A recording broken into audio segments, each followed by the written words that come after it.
ایک بات پڑھی نسائی شریف میں اور دیگر کتابوں میں، کچھ باتیں انسان کے لیے غذا بن جاتی ہیں۔ وہ بیمار ہو تو پڑھ کے تندرست ہو جاتا ہے، وہ دکھی ہو تو پڑھ کے سکھی ہو جاتا ہے، سن کے سکھی ہو جاتا ہے۔ حضرت ام سلیم، حضرت انس بن مالک کی والدہ، ان کے شوہر موجود نہیں تھے، انتقال کر گئے، تو حضرت ابو طلحہ انصاری کہتے ہیں کہ میں نکاح کرنا چاہتا تھا۔ حضرت ابو طلحہ بڑے سمجھدار آدمی تھے، زیرک تھے، مالدار تھے، عقل مند دانا بندے تھے۔ انہوں نے پیغام بھیجا حضرت ام سلیم سے کہ تیرے ساتھ نکاح کرنا ہے۔ سمجھدار آدمی تھے، عقل مند تھے۔ حضرت ام سلیم کہنے لگی کہ آپ نے پیغام نکاح بھیجا ہے تو آپ جتنے وزادار اور شریف آدمی ہیں، آپ کا پیغام نکاح رد نہیں کیا جا سکتا، پر میری نکاح کی شرطیں بڑی سخت ہیں۔ ہم نے کہا وہ کیا؟ کہنے لگی میرا حق مہر بڑا مہنگا ہے، اگر آپ میرا حق مہر ادا کریں تو وہ میں آپ سے نکاح کر لیتی ہوں۔ حضرت ثابت رضی اللہ تعالیٰ عنہ فرمایا کرتے تھے دنیا میں اتنا تگڑا حق مہر میں نے کسی بی بی کا نہیں دیکھا، اور اتنا خوبصورت بھی نہیں دیکھا جتنا حضرت ام سلیم کا حق مہر ہے۔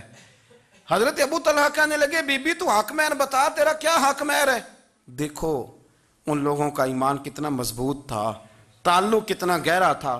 ام سلیم کہتی ہے حق مہر دے دو، اور جو لفظ انہوں نے بیان کیے وہ اتنے شاندار ہیں کہ وجد کرنے کو دل کرتا ہے۔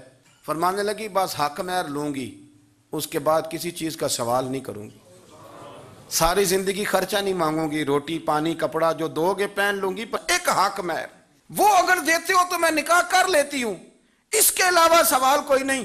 حضرت ابو طلحہ کہنے لگے بی بی بتا تو صحیح حق مہر کیا، تو رو پڑی، کہنے لگی تو غیر مسلم ہے، میرے نبی کا کلمہ پڑھ جا، یہی میرا حق مہر بن جائے گا، تو حضور کا غلام ہو جا، میں ساری زندگی روٹی نہیں مانگتی، میں کسی شے کا سوال نہیں کرتی، میں غریبی میں جیوں گی، میں تھوڑے پہ گزارا کروں گی، پر میرے رسول کا کلمہ پڑھ جا، یہ میرا حق مہر بن جائے گا۔ آپ یارو اس درد کو سمجھو نا، تو کلمہ پڑھ جا۔ حضرت ابو طلحہ کہنے لگے میں بھی دین کے بڑا قریب تھا، لیکن تیرا سچا اور سچا جذبہ بتاتا ہے کہ دین سچا ہے۔ فرمانے لگے تو اب نکاح کر چاہے نہ کر، میں نے مصطفیٰ کا کلمہ پڑھنے کا فیصلہ کر لیا، میں نے فیصلہ کر لیا ہے کہ اب میں نبی پاک کا کلمہ، اور میری یہ شرط نہیں کہ تو نکاح کرے چاہے نہ کرے۔ یہ وہ واحد حق مہر ہے۔ ایک بی بی نے حق مہر لیا ہے کہ تو کلمہ پڑھ، تو کلمہ پڑھ اور میں تیرے ساتھ نکاح۔ اللہ کرے اب بھی بیویاں ہوں جو کہیں کہ پہلے نمازی بن، قرآن مجید یاد کر، پہلے شریف النفس ہو، پر یہ تو بیویوں کی شرطیں نہیں۔ بیویاں تو کہتے ہیں قبضہ دے، تو اپنی کنجیاں دے، باقی کسی چیز کی ضرورت۔ میرے رسول کریم علیہ السلام کے غلاموں کی دین کے ساتھ جو کمٹمنٹ ہے، دین کے ساتھ ان کا جو گہرا مضبوط ربط ہے، اس ربط کا انداز یہ ہے کہ عورتیں بھی کہتی ہیں کہ آپ کلمہ پڑھ جائیں، ہمارا حق مہر ہو گیا۔